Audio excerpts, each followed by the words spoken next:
আসসালামু আলাইকুম। আমরা এখন এসেছি একটি অসহায় এক বৃদ্ধ মায়ের বাড়িতে। নাম হচ্ছে জবেদার বাড়িতে। আপনারা দেখতে পাচ্ছেন তার বাড়িঘরের এই অবস্থা। সে সুপারির ডাল দিয়ে তার বাড়িকে, তার ঘরকে ঢেকে রেখেছে, কারণ বৃষ্টি হলে তার ঘরে পানি জমে এবং বৃষ্টি যখন হয় তখন সে ঘুমাইতে পারে না। গভীর রাতে সে জেগে থাকে এবং বেডের এক পাশে সে বসে থাকে সারা রাত বৃষ্টির কারণে। তার নাম হচ্ছে জবেদা। তার 65 বছর বয়স। তার ছেলে মেয়ে নেই। তার একটি মাত্র ঘর আছে, কিন্তু তার বেড়াগুলি দেখছেন পলিথিন বস্তা দিয়ে তার ঘরটি ঘেরা। তার যে ঘর মেরামত করার মতো তার টাকা পয়সা বা কোনো কিছু নেই। ওর কাছে সে হাত পেতে। তার 65 বছর বয়স। তার ছেলে মেয়ে নেই।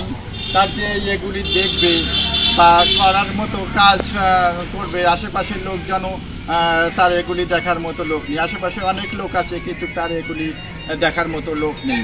আপনারা সকলেই দোয়া করবেন, আমরা তার এই ঘরটি মেরামত করে দেব।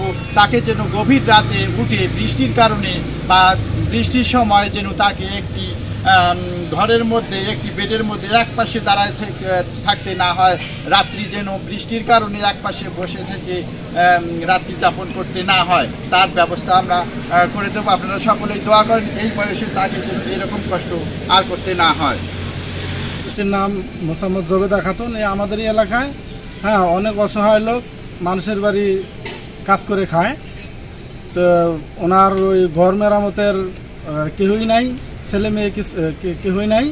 জবেদা খাতুনের কেউ নাই, ওনার ঘর মেরামত করার মতো। এই যে সুমেরি ঢাল দিয়ে বেড়া দেওয়া রাখছে, উনি মানুষের বাড়ির কাজকর্ম করে খায়। ঠিক আছে, ওনার আসলে কেউ নাই। জবেদা ফুবু, ওনার কেউ নাই। উনি একবারে দুঃখী লোক। ওনার ছেলে মেয়েও নাই। এই যে বৃষ্টি মুড়ার দিনে আর এই ঘর দিয়ে পানি পড়ে বা বেড়া গোড়া দিছে, ফারতার বেড়া। উনি খুব অসহায়, ওনার কোনো কেউ নাই। উনি যখন বৃষ্টি পড়ে তখন উনি সাইডের এক পাশে যায় বসে থাকে, আর ঝপঝপ করে বৃষ্টি পড়ে তার হাড়ি বাতির দিনে সব ভিজে যায়, খেতাবালি সব ভিজে যায়। এর জন্য আলাইকুম।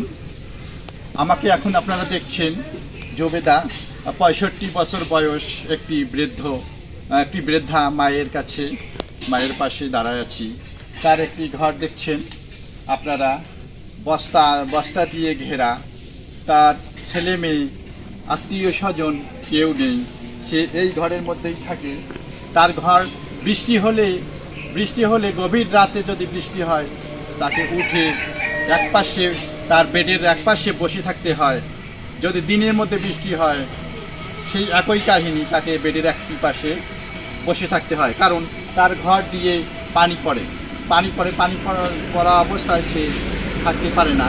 তার এই 65 বছর বয়সে তার এই কষ্ট দেখে আমরা তার ঘরটি মেরামত করে দেব।